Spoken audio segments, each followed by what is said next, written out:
M3 chips တော့ iPad Air တစ်နှမျိုး Apple ဖြတ်ချင်းအမေရိကန်ဒေါ်လာ600နဲ့800ဈေးတွေကနေစားမဲ့ iPad Air တစ်နှမျိုးထွက်လာပါတယ်။ Apple ရဲ့ iPad ထဲကဈေးပိုသက်သာတဲ့ Air model အသစ်တွေက17လက်မနဲ့13လက်မ size တွေနဲ့လာတာပါ။နှစ်မျိုးလုံးက M3 chipset 8 core CPU 9 core GPU နဲ့16 core NPU နဲ့လာပြီး RAM 8GB နဲ့တွဲထားပါတယ်။ M3 chips သုံးထားတဲ့ဒီ tablet တွေက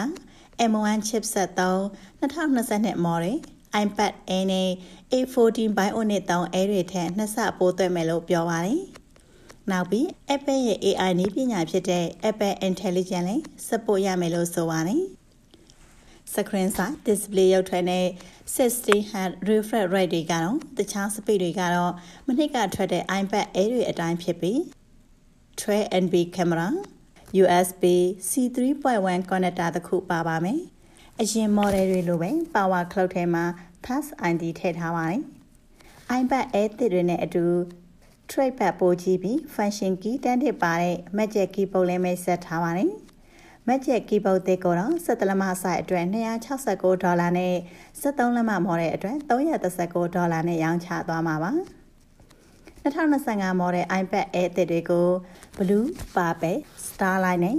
Space Gray color တွေနဲ့ထွက်ပြီး Wi-Fi Model 128GB version 17လက်မ model ကို$599နဲ့ Cellular version အတွက်$949ဈေးသတ်မှတ်ထားပါတယ်